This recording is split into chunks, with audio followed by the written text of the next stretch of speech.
자, 다음은 구룡마을 이야기입니다. 구룡마을 개발 장기 표류 끝내고 본격화라고 하는 건데, 자, 이 구룡마을 위치는 어디냐면, 자, 이 개포 주공 아파트 재건축하는 단지들, 이제 내년 정도, 빠르면 내년 하반기 정도? 아니면 뭐 내후년 정도 분양 나오겠네요.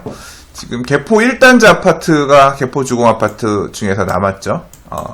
지금 얼마 전에 분양해서 난리 났었던, 뭐 난리 난 수준까지 아니지만, 뭐 미계약분이 나왔다라 그래서 뭐 모델하우스에 줄 세웠더니 1,500명이 5천만원짜리 수표 들고 왔다고 했던 그 바로 이 개포 시형 아파트 레미안 강남 포레스트 요 맞은편에 있는 이 큰 단지입니다. 이 개포 1단지거든요. 현재가 6,600세대예요. 어마어마하게 크죠. 그 옆에 보면 개포 2단지 재건축한 레미안 블레스티지가 있고요. 그 다음에 작년에 분양했었네요. 개포 3단지 DH 하나LG 있었고, 그 다음에 개포 4단지는 여기는 GS건설에서 짓는데요. 여기도 지금 관리처분인가가 낮든가 그럴 거예요. 그래서 여기도 이제 아마 내년 정도 분양할 것 같은데, 자, 아무튼 이 개포에 있는 데들 중에서 요 부분입니다. 그러니까 지금 구룡 도시개발구역이라고 되어 있는, 다시 말해서 개포 1단지랑 2단지 맞은편에 있는 여기가 지금 구룡 도시개발구역인데, 여기에 대한 얘기예요. 구룡마을이라고 하는 게. 여기 개발하는 개발 방식이라든가 이런 거 관련해서도 되게 얘기가 많았고, 근데 뭐 이제 일단 사업 방식 자체는 도시개발 사업 방식으로 하는 것 같고, 뭐 재개발하고는 조금 다른 거예요. 도시개발 사업 방식으로 하는 것 같고, 수용 방식으로 하는 것 같아요. 그래서 그 내용을 좀 자세히 설명한 기사가 있길래 한번 읽어볼게요. 자, 서울시 산하 SH공사가 사업을 추진을 하는 것 같아요. 그래서 이제 개발사업 추진 동의안을 제출했는데, 총 사업비가 약 한 1조 4천억 정도 됩니다. 1조 3,957억.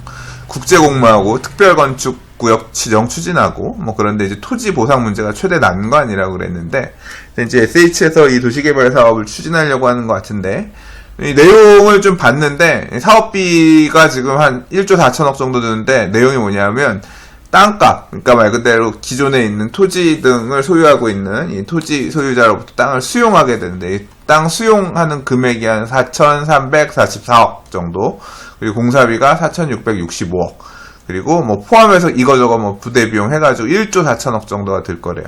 SH공사가 6,122억을 자체 조달하고, 주택 도시보증기금 지원이 552억, 나머지 7,283억은 수익으로 충당될 거라고 하고, 이제 그래서 사업 부지 면적 26만 6,304제곱미터예요. 대략 보시면 개포 1단지보다 작죠? 개포 1단지보다는 작아요. 단지는 작은데, 여기가 대략 한 2,700세대 정도 아파트 된다 그래요. 그러니까 또 큰 2,700세대 단지면 큰 단지이긴 한데, 이 앞에 워낙 큰 애가 있다 보니까 상대적으로 조금 왜소해 보이긴 합니다. 아무튼 2,700세대 정도 되는 단지로 이제 이렇게 개발을 할 건데, 그래서 뭐 아파트 일반 분양가는 평당 최소 3,500만원 이상은 될 것이다 라고 하고, 당장 보세요. 여기 지금 레미안 강남 포레스트가 평당 4,000 얼마였죠? 4,000이 넘게 분양했는데도 아주 난리가 났는데 3,500이면 감사합니다 수준이겠죠? 그래서 죄송합니다. 이쪽이네요. 그래서 뭐 분양가는 나중에 이제 사업 가는 단계에서 봐야겠지만, 근데 이제 토지 보상 문제가 향후 개발 사업 추진의 최대 난관으로 꼽힌다. 공영 개발 방식이 확정되기 전에 뭐 일부 토지주들이 민영 개발 우리가 그냥 개발하게 해달라, 땅 내놔라, 뭐 이런 식으로 얘기도 했고, 새로 지어질 공동주택의 특별 공급분을 요구하는 보상 방식에도 여전히 이견이 있고, 얼마에 보상해줄 거냐가 제일 또 문제인 거죠. 사실 그래서 저는 이 기사를 사실 읽으려고 마음 먹은 내용 한 꼭지는 뭐냐면, 구룡 마을이 SH공사가 도시개발 사업 방식으로 수용해서 사업을 한대요가 하나고요. 그 다음에 그 내용을 보는 게 하나 있고, 여기가 땅값이 얼마나 되나 그 부분이 되게 궁금했어요. 하나 또 빠진 게 있어요. 2018년에 착공할 예정이고, 뭐 2020년 완공 예정이라고 하는데, 18년이면 내년이잖아요. 되게 빨리 하겠다는 거고, 2,700여 세대 규모 중에서 임대가 1,100가구고, 그 다음에 분양이 한 1,600가구 정도 되니까 임대 분양분의 물량도 꽤 많네요. 그러니까 임대라고 하는 건 뭐 뭐 장기 전세주택이나 아니면 뭐 국민 그런 임대 물량이겠죠. 그럼 땅값이 얼마냐? 이 계산을 좀 해보면 되는데요. 일단 보세요. 토지 수용에 필요한 비용이 4,344억 원이 됐어요. 근데 이 사업 면적이 얼마냐면 26만 6,304제곱미터거든요. 자, 그러면 266304 곱하기 0.3025. 그러면 사업 부지 면적이 8만 556평 정도 됩니다. 8만 556평.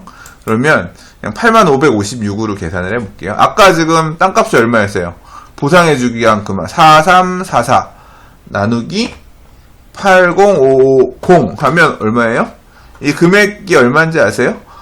평당 이게 0.1억 1000만원 100만원이죠. 그러니까 539만원이에요.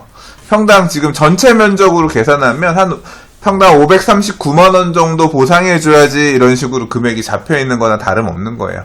되게 터무니없죠. 되게 생각보다 작아서 이렇게 그랬나? 그래서 조금 찾아봤는데 기사 끝에 보니까 토지보상비는 600만원 이렇게 적혀있는데, 그러니까 토지보상비가 되게 적게 잡혀있다라고 좀 이 댓글로 이렇게 남겨주신 것 같은데, 사실 이제 궁금했던 게 뭐냐면, 전체 사업부지가 26만, 그러니까 8만 평 정도가 되는데, 이게 전체 땅이 다 이 사유지가 아닐 수도 있잖아요. 이 구역 면적 중에서 국공유지도 있을 텐데, 그래서 조금 찾아보니까, 한 국공유지가 한 10% 정도 비중인가 봐요. 사유지 부분이 한 80%? 또, 우리가 보통 이 재개발 구역이나 이런 데도 가보면 도로들이 많잖아요. 그게 일종의 다 국공유지인 거잖아요. 그래서 사유지 비율이 얼마나 되느냐, 이제 그걸 봐야 되는데, 이와 관련해서 기사 검색을 하다 보니까 2014년에 나온 기사, 스크랩된 내용 중에 보면 이 내용이 있어요. 그러니까 구룡마을 토지주 대부분이 수용 사용 방식에 반대하고 있는데, 아무튼 구룡마을 토지는 90% 이상이 사유지라고 하고 있어요. 그러니까 앞서 나온 내용 기준으로 다시 계산을 해보면, 자 보세요. 266304 곱하기 90%가 사유지라고 하면 24만 제곱미터 정도가 사유지인 거고, 그러니까 한 72,500평 정도가 사유지인 거예요. 자, 그러면 72,500평을 보상해 주는데 4,444억을 쓴다고 하면 아까 72,500평. 그러면 딱 600만 원이네. 평당 599만 원. 그러니까 평당 600만 원 정도의 평균적인 보상가를 책정을 해놨나 봐요. 그러니까 여기서 얘기한 내용이 맞죠. 그렇게 계산을 하셨나 봐요. 아무튼 이 보상 문제나 이런 이 원주민들 이 부분에 대해서 조금 다툼이 있을 수 있겠다. 이제 뭐 그렇게 뭐 얘기가 되네요. 자, 보신 바와 같이 어쨌거나 언론에서도 이런 점이 어려울 것 같다. 보상해주는 부분이 난관으로 잡힐 것 같다. 그렇지만 아무튼 SH에서 수용 방식으로 사업 추진할 거고, 한 2,700세대 정도 지을 거고, 임대아파트 1,100개 정도 포함해서 일반 분양, 여기 기존에 있던 사람들에 대한 물량 포함해서 한 1,600개 정도 나올 것 같고, 그렇게 해서 본격적으로 사업이 진행되려는 모양새이다. 그 정도로 정리하고 넘어가면 될 것 같습니다.